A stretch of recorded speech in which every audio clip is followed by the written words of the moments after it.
umaga sa sambahayan. Parang Morning po sa inyo. Sa inyo po mga kapatid, good morning. Amen. Napakaganda po na pag-aralan natin sa aral ng ating Panginoong Diyos sapagkat tunay na siyang magbibigay po sa atin ng comfort at kalakasan. So, tinalakay po ni Brother Rene, bali summary po yan ng God's sovereignty over our eternal salvation. God is sovereign over the dead sinner. Hinihirapan mo pa siya. God is sovereign in choosing whom He will save. God is sovereign on how many people whom He will save. God is sovereign in the preservation of those people whom He will save. So wala pong sino man na makapaglilihis ng mga katotohanan na yan na nasusulat sa kasulatan. Napakahalaga po nating matutunan ang mga napakahalagang doktrina sapagkat siyang magliligtas sa atin sa temporal salvation, maging sa mga maling aral at sa atin pong takbo ng ating kapanahunan. Kung tayo po ay namali ng doktrina, ay semplang din po ang ating buhay. Amen. No? Kung ang doktrina po natin ay pwede tayo mag-asawa ng 5, kawawa lalaki, wala papakain. Kawawa din yung babae, walang lalaki. So, kung ang doktrina po natin ay okay lang na tayo ipapatay para malulugod yung sabi nating Panginoon, hindi rin po tama yan. Yan po ang katuruan ng ating mga kaibigang Muslim. Ako sila ay makapatay ng Kristiyano, ang Diyos ay malulugod sa kanilang ginagawa. Bibigyan pa sila ng korona sa langit, bibigyan pa sila ng karagdagang asawa sa langit. Kaya kahit sila ay magkadurog-durog sa bomba, lalagay nila sa sarili na, alam nila, pagdating sa kabila, may 5 silang asawa. Kaya porsigedong pumatay, ha? Kaya may sustento pa sa pamilya. So kung ang katuruan po ay mali rin ang pamumuhay. So pagdating po sa aral ng kaligtasan, ay iba-iba rin po ang pananaw ng mga tao. No?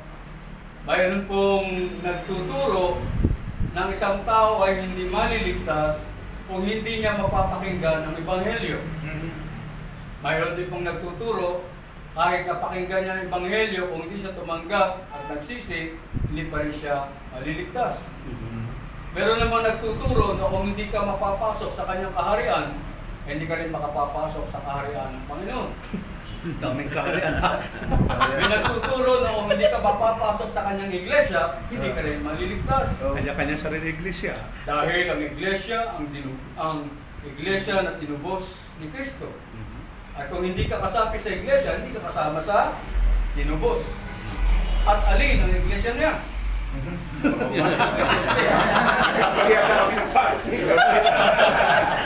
Alam mo na, magbatihan kayo ng mga banal na halin kayong mga iglesia ni Kristo. Kung nagkamali kami din na pumasok, ha? Hindi pa tayo doon. So, nakasalalay po sa doktrina, no, ang ating mga ginagawa kung tayo patungo sa kapahamakan o hindi. Amen. Meron din yung mga nagtuturo na tumanggap na, ligtas na, nabautismuhan na, pero kulang pa din. Hindi marunong mag-speaking in tongues, walang katibayan, anak ng Diyos. Batin siya. Kaya kailangan mag-speaking in tongues. Toyota. So napakahalaga po nito. Paano po ba ang isang tao ay maligtas ayon sa biyaya ng Diyos? Kung wala naman siyang kakayahang tumanggap, kung wala naman siyang kakayahang digin ng salita ng Diyos, at wala rin siyang kakayahang na unawain ng salita ng Diyos. Bakit po wala siyang kakayahan? Dahil siya ay totally dead, totally depraved. Sabi po sa Isaiah chapter 1 verse 6, Isaiah chapter 1 verse 6,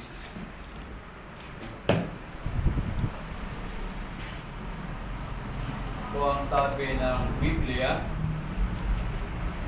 From the sole of the foot even unto the head there is no soundness in it, but wounds and bruises and putrefying sores. They have not been closed, neither bound up, neither mollified with ointment. So ang paningin po ng Diyos, isang tao, ay talagang bulok na bulok. Mula sa paa hanggang sa ulo, ang tingin niya ay nagnanaknak na sugat. At nakakadiri. Pag ganyan ang kalagayan. So ganyan po yung kalagayan ng tao sa harap ng Diyos. He is totally dead in the sight of God. So kung isang tao po ay patay, pwede mo bang kausapin po yan? Pwede mo po bang sabihin na, hoy, ang pangit mo. Magre-respond pa ba yan? Yung utang mo, bayaran mo bago ka matulog, bumangon ka muna. Bayaran mo ang utang mo. Hindi na po niya maririnig po yan. Kasi siya ay patay. So ganoon din sa ating kalagayan sa Diyos. No? Kung tayo po ay patay sa spiritual, kahit anong kababasa natin ng Biblia, kahit anong pangangaral ang gagawin po natin, kahit anong pangungumbinsi ang ating pong gagawin sa taong patay, wala pong mangyayari. Amen. Amen. Kaya tayo po ay mapala dahil alam natin ang doktrina na yan. Kapag ang salita ng Diyos ay na-reject, alam natin na hindi tayo ang na-reject, kundi ang Panginoon. Alam natin na wala tayong magagawa, malibang ang Panginoon na riyan. Kaya nagpapasalamat lang tayo sa Panginoon. Salamat po, binigyan mo ko ng pribilehiyo, makapaglingkod po sa iyo, iniiwan ko na sa iyo ang resulta ng ginawa kong ito. Pero kung hindi, ibang pananaw natin, ay magsisisihan tayo. Tamad kang mag-soul winning. Kaya walang naliligtas. Meron yung nabasa sa FB. Kung walang lalabas, walang maliligtas. Aba, para bang ang kaligtasan ay nakadepende sa kanilang gagawin. Diba? Kung hindi ka lalabas, ay walang maliligtas sa araw na ito. Para bang ang Diyos ay walang kapangyarihan para magligtas. So yung po mga ganyang aral ay nakapagbibigay sa atin ng linaw kung kaya tayo ay nagkakaroon ng confidence, no? Na kahit tayo ay nangaral, walang tumanggap, walang resulta, alam natin ang Diyos ang nasa likod niya. So napakahalaga po. So man is spiritually dead by representation sa Bible. Siya ay nilalarawan ni Adan bilang siyang federal head ng sanlibutan. Siya yung nagre-representa sa atin sa harap ng Diyos. Kung si Adan po ay nilikha ng Diyos na banal, walang bahid ng kasalanan, walang muwang sa mabuti o masama, ay nahulog sa kasalanan, lalo pa kaya tayo mga kapatid na nagmana ng kanyang kasalanan. Kaya mula kay Adan hanggang sa atin, hanggang sa mga panahong darating, walang sino mang pwedeng mabuhay ng perfecto na walang kasalanan. Sabi po sa Romans 5:12, for as by one man, sabi po dito, wherefore as by one man sin entered into the world, and death by sin, and so death passed upon all men, for that all have sinned. Pamamagitan lamang po ni Adan, sa pamamagitan lamang ng isang tao, ay pumasok ang kasalanan. Dahil sa kasalanan, pumasok din ang kamatayan. So, prior to that, wala pa ang kamatayan nangyari. Walang namatay na elepante, walang namatay na dinosaur, walang namatay na millions of years. Sinasabi lang namatay. Dahil pumasok lang kamatayan, nung si Adan ay nagkasala. So dahil po dito, walang sino mang makapagsasabi sa harap ng Diyos, wala siyang kasalanan. Amen. So lahat po tayo ay nagkasala. Sabi pa po sa Biblia, Romans 3:12, sabi po dito, umpisahan ko po sa verse 10. Po dyan. As it is written, there is none righteous, no not one. There is none that understandeth, there is none that seeketh after God. They are all gone out of the way. They are altogether become unprofitable. There is none that doeth good, no, not one. Their throat is an open sepulchre. With their tongues they have used deceit. The poison of us is under their lips. 14. Whose mouth is full of cursing and bitterness. Their feet are swift to shed blood. Destruction and misery are on their way. And the way of peace they have not known. There is no fear of God. So wala silang takot sa Diyos. Yan po ang takot. Diba?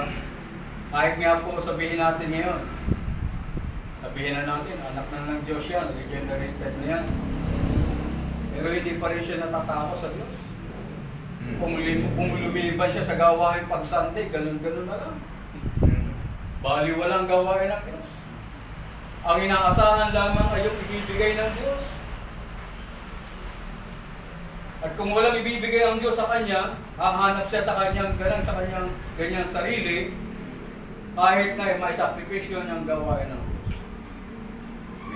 At kung yan ay magsalita, wala rin hangganan, para na magsalita. Tamaan ang satamaan, masaktan ang masasaktan, kahit makasayira na ng reputasyon ng kapwa. So yan po yung kalagayan ng tao sa harap ng Diyos. No? Siya isang makasalanan represented by Adam at he is dead, no? Sa kasalanan.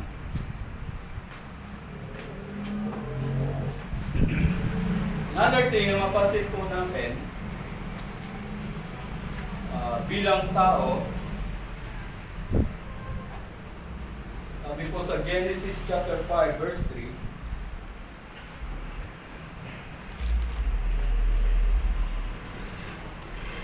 Genesis 5 verse 3, ito ang sabi ng Biblia. And Adam lived 130 years and begot a son in his own likeness after his image and called his name Seth. Si Adam po ay nilikha ng Diyos ayon sa kanyang wangis. And God created Adam after his image. Dito, mapasin natin, yung pinanganak si Seth after the image of Adam na. Isabihin, kung ano yung naging kasalanan ni Adam, yun na rin ang namana niya. Na parehas na sila makasalanan. So, man is a sinner by representation. Ay sabihin natin na siya ay sanggol pa lang, ay sabihin natin siya ay bata pa lang, may kasalanan na rin siya. Hindi po papasok dito sinasabing age of accountability. Kung may muwang na yung bata, saka pala siya mananagot sa kanyang kasalanan. Kung wala pa siyang muwang, siya mamatay, automatic kasalanan siya pupunta. So, hindi po yan totoo, wala pong katotohanan po ang aral na yan. So, since man is a sinner by representation, siya rin naman ay makasalanan kahit nasa sinapupunan pa lang. Sabi po doon sa Book of Psalms, chapter 51, verse 1. Ang sabi doon, and in sin my mother did conceive me. No? Sa loob pa lang ng pinaglilihi pa lamang, ang tao ay may kasalanan na. Ibig sabihin, hindi pa siya buo doon sa sinapupunan ng kanyang ina, meron na siyang sin nature na namanan niya kay Eva at kay Adam. Kaya yung sasabihin na ba, ang lahat ng bata kapag yan ay namatay, sa langit pupunta. Nasa ng basehan po natin. Sabihin natin, sinabi ni David, ako ay pupunta sa kanyang kinaroroonan, siya hindi na pupunta sa akin. Anak ni David yun. No? Since ang lahat po ay makasalanan,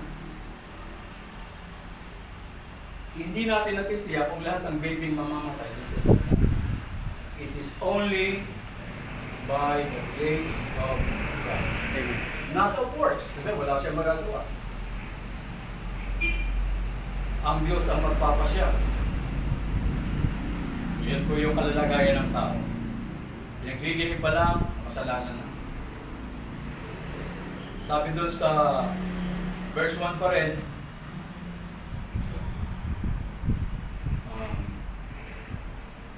doon, at sa kasalanan, ako ay pinanganak. Ika natin para hindi tayo mawala. 51.5. Psalms 51, verse 5.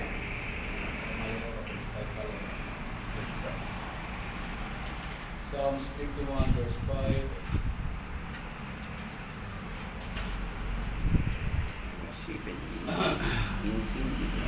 Ito ang sabi ng Biblia. Behold, I was shapen in iniquity, and in sin did my mother conceive me. Pinaglihi, nabuo, nandun na yung sin nature.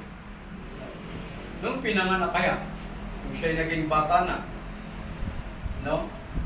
Ang sabi doon sa Genesis, na ang Diyos ay tumingin mula sa langit, no? Bago ginunaw ang mundo, anong nakita po niya?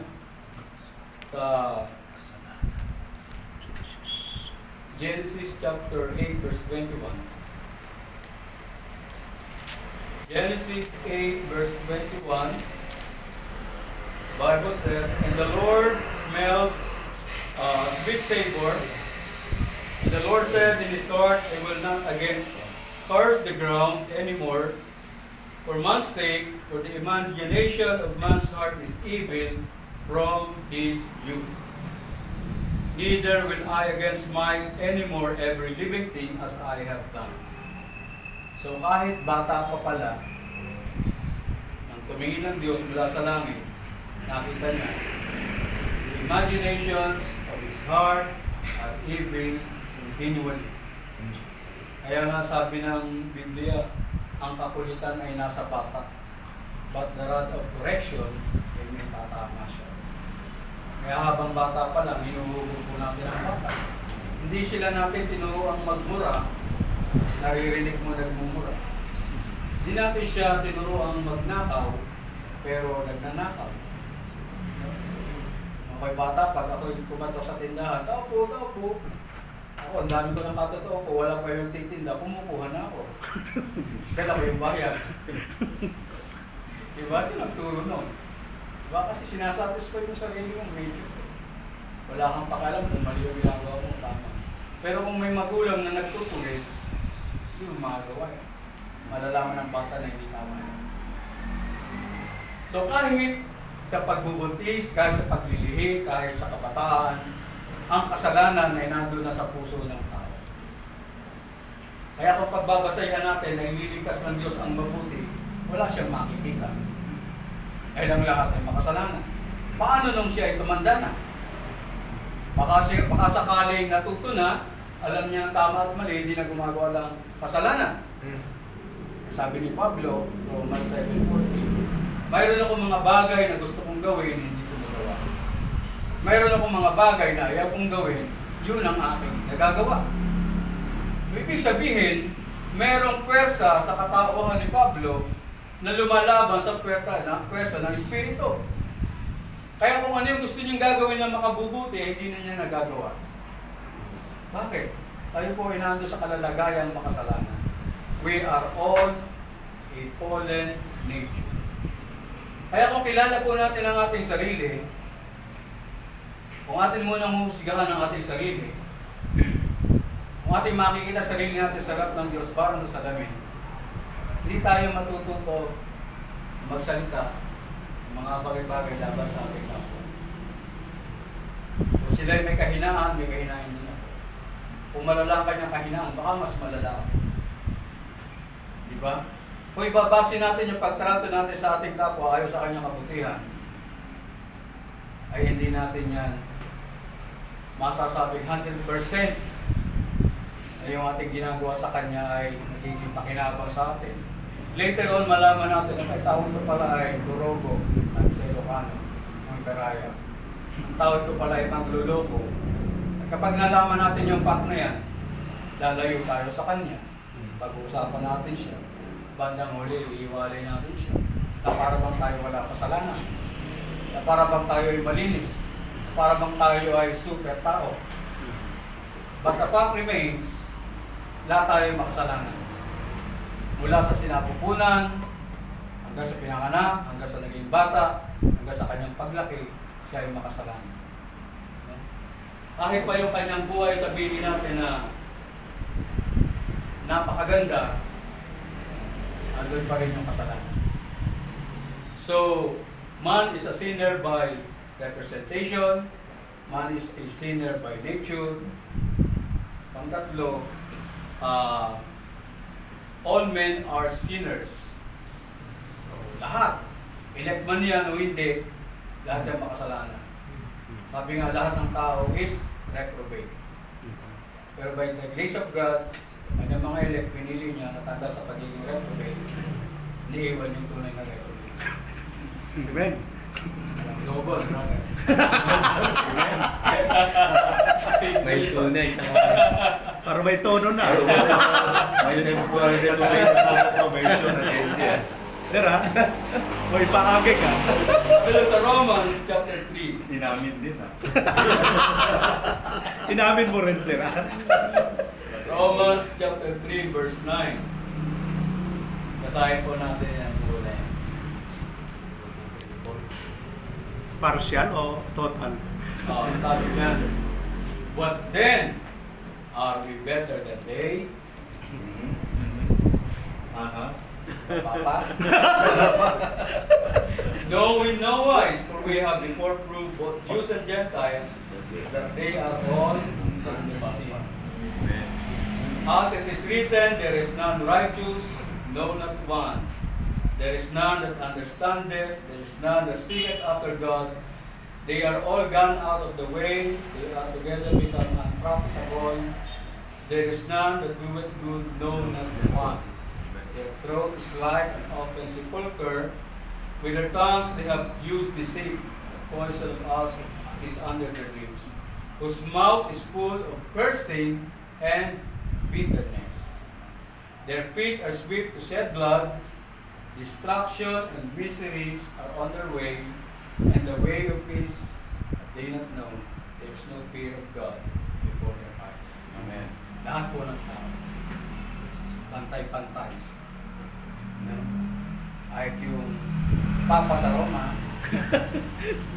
kahit yung Papa sa Cavite.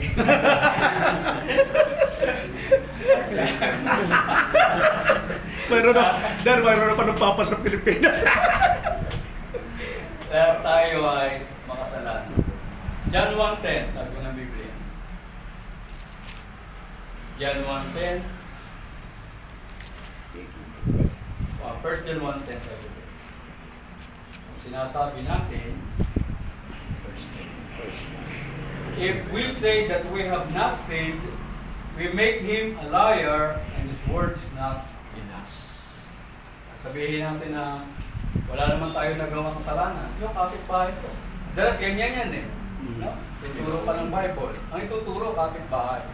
Ilan ang kapitbahay ko? O tingin niya lang kanya sarili ay malinis. Hindi nangangailangan ng tagapagligtas. Pero sabi ng Biblia, lahat tayo ay nagkasala. At kung sasabihin natin tayo walang kasalanan, yun ang una natin kasalanan. Dinadaya. Dinadaya natin ating sarili. So all men are sinners. Mula, sabi nga sa paa hanggang ulo, may kasalanan. Mula sa kaisipan, mula sa puso, mula sa mga gawa. At kahit sa ano pang ganda ng kanyang buhay, mayroon siyang kasalanan. Iyan po natin ang kalagayan ng kaisipan ng tao. Kasi may nagsasabi, ang napurap lang naman ng kasalanan ay yung intellect ng tao. Yung reasoning ay gumagana pa rin as free. Kaya meron niyang kakayahang magdesisyon para sa kanyang sarili, tumanggap o hindi. Kaya naman, naka-investo sila ng katuruan, ililigtas kita sa loob ng 5 minuto. Okay. Sabi ng tagapagturo, hey, touch the intellect, touch the will, touch the emotion. Pag bumigay yan, ligtas yan. Pakabilis, hindi ba? So, tingnan po natin ang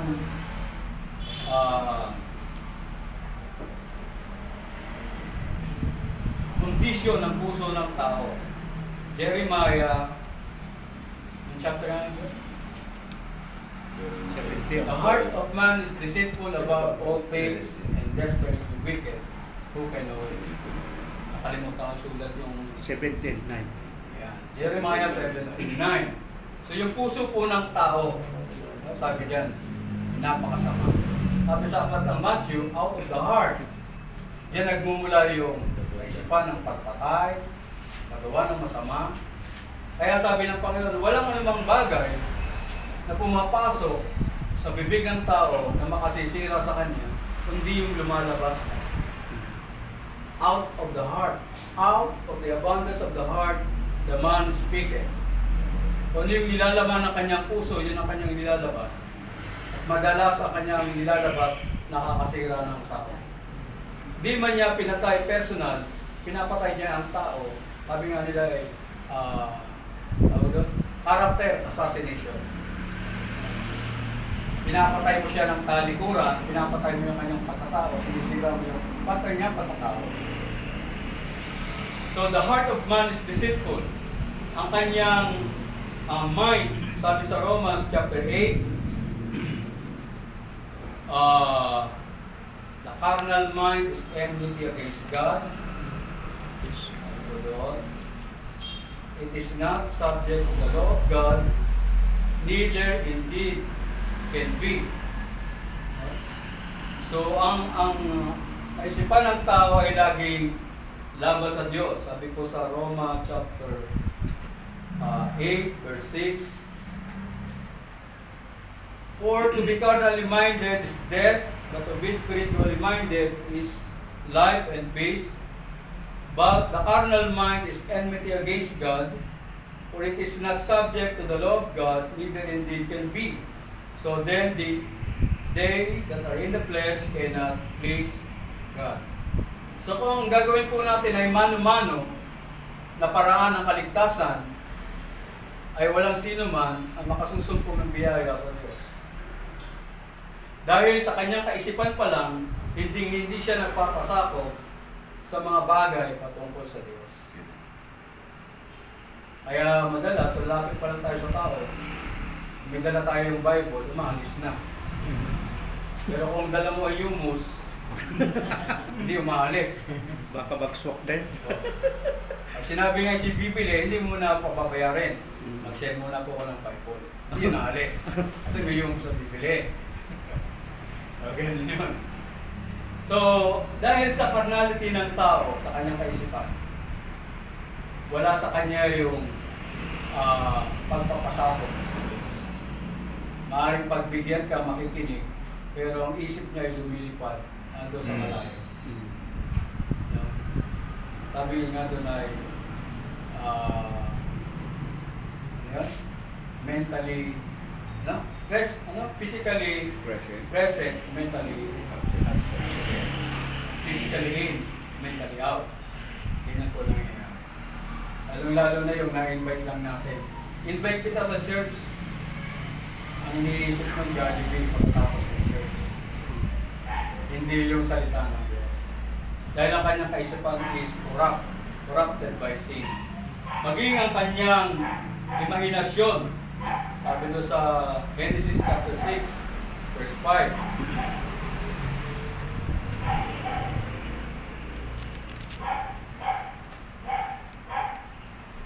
Genesis 6 verse 5.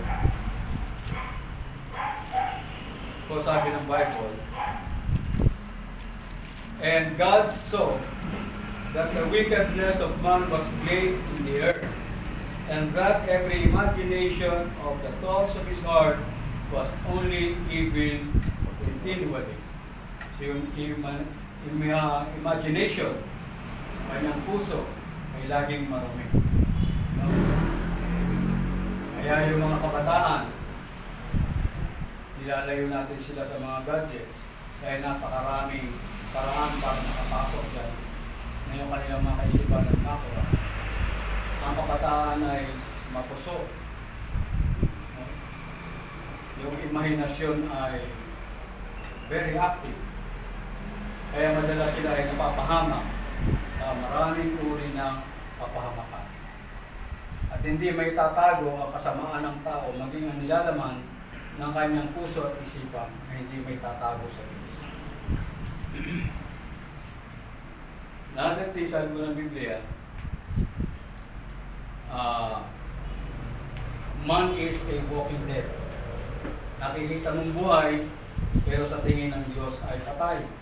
Kaya sabi doon sa Ephesians chapter 2, and you have Him quickened who were dead in trespasses and sins. Lahat tayo ay walking dead before God. Pero nung dumating yung biyaya, na-quicken tayo, na-regenerate tayo, nagkaroon tayo ng kakayahan na maintindihan ang salita ng Diyos, nagkaroon ng puso para sa salita ng Diyos, at magkaroon ng panahon para sa salita ng Diyos. Pero sa ating kalagayan na tayo ay patay, walang anumang bagay na tayo ay magagawa para mabigyan natin ang kaluluran ng Diyos. So, all the faculties of man is corrupted by sin. Mula sa kanyang puso, sa kanyang pag-iisip, maging ang mga imagination ng kanyang puso, maging ang kanyang pamumuhay, ang tingin ng Diyos sa kanya ay patay. Sa Psalms chapter 39, verse 5, Psalms 39, verse 5, sabi po dito, behold, thou hast made my days as an hundred, and my age is as nothing before thee. Verily every man at his best estate is altogether vanity.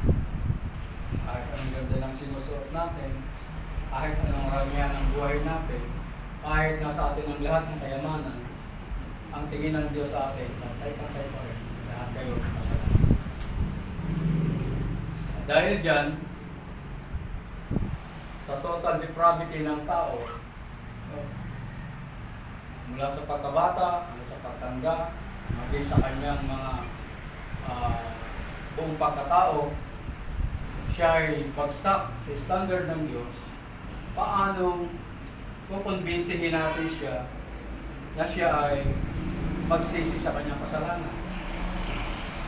Paano natin siya kukumbinsihin na tatalikuran niya ang kanyang kasalanan at siya ay maglilingkod sa Diyos? Paano natin siya kukumbinsihin na gawin ang kalooban ng Diyos sa kanyang buhay kung hindi niya maintindihan?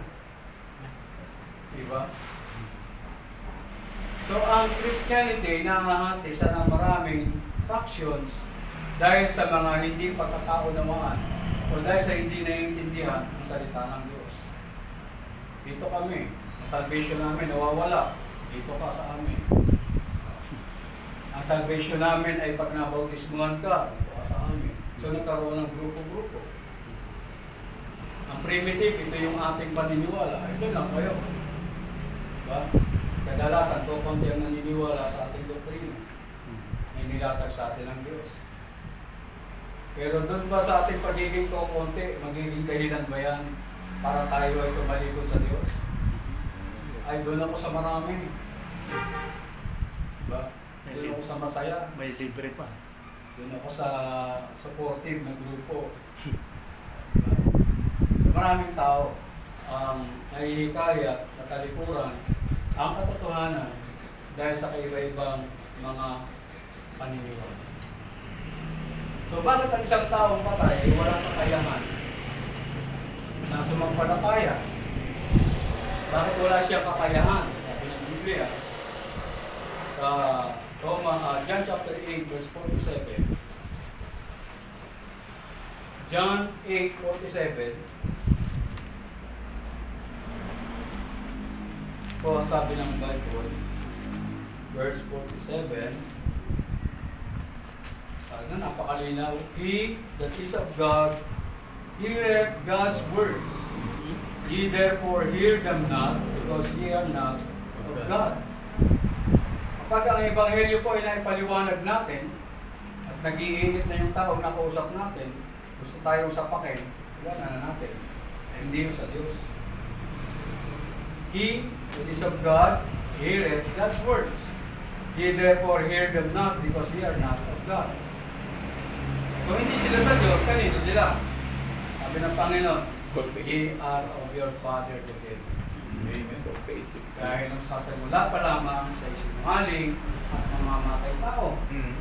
Kaya pilit pinabubulaan ang salita ng Diyos, binabaluktot, at pagkatalo mo sa debate, ang kapatid, piso-piso tayo. Nagpiso-piso na, tutumbakan niya na. Pumapatay, alang-alang sa kanilang pananampalataya. No? Ang sabi ng Muslim, si Esau ang tunay na tagapagmana ni Abraham.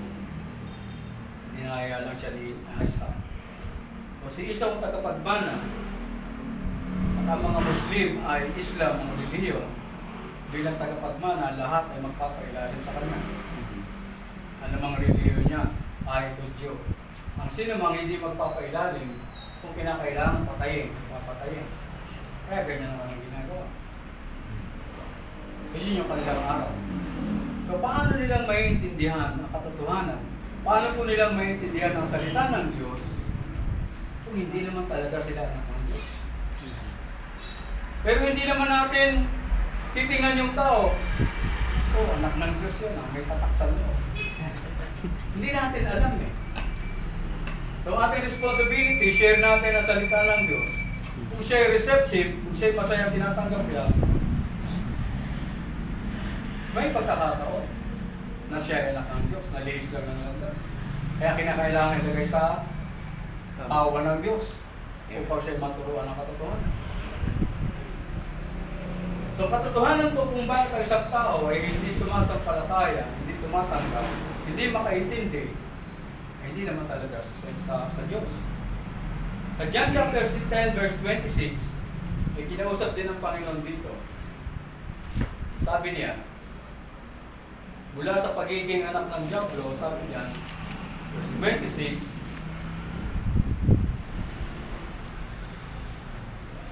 John chapter 10,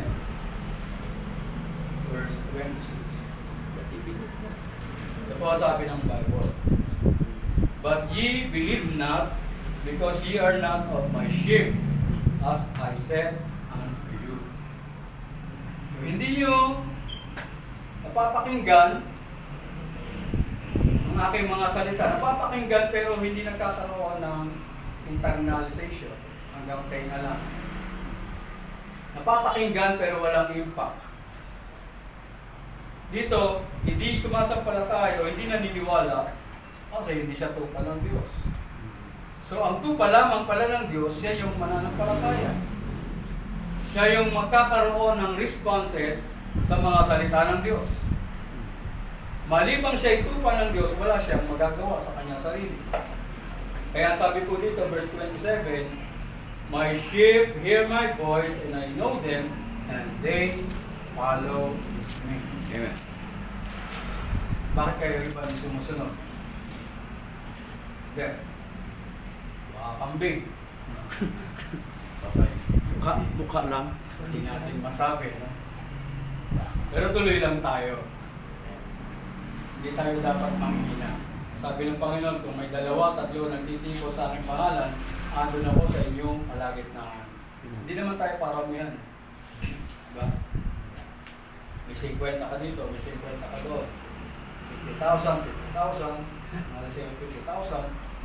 So nakadepende yung suporta mo sa dami ng outreaches ko. Patagalan. At iyaya ng Diyos tayo ay inilayo niya sa ganyan.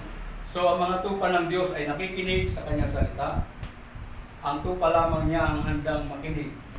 Kapag hindi tupa, hindi yan makikinig. At walang sino mang makauunawa ng salita ng Diyos malibang siya ay naipanganak ng muli. 2 Corinthians 2:14. Tingnan po natin. The natural man receiveth not the things of the Spirit of God, for they are foolishness unto him. Neither can he know them, because they are spiritually discerned. Sunod, but we have the mind of Christ. Amen. Ang isang tao pinanganak na muli, Binigyan siya ng Diyos ng pangunawa. Binigyan siya ng Diyos na magkaroon ng kaisipan na katulad sa Panginoong Kristo. Kaya naman, natatanggap niya ang mga espiritual na bagay. Sabi ng Panginoon kay Nicodemus, ikaw na isang guro ng mga Hudyo, hindi mo maintindihan ang mga makamundong bagay. Paano mo maintindihan ang mga espiritual na bagay? Ipapaliwanag ko sa iyo. So, malibang isang tao ay pinanganak ng muli, hindi niya maintindihan ang salita ng Diyos. Dahil ito po ay maunawaan ng tao sa pamamagitan ng tulong ng Espiritu ng Diyos. Kaya masabi po natin, ang tao patay sa Espiritu, ang isang tao totally depraved, ay wala po siyang magagawa na anumang response pagdating sa spiritual na bagay. Dahil ang buong pagkatao niya, maging pag-iisip, maging puso niya, lahat ng mga gawa niya, lahat ay nakurap ng kasalanan. Okay.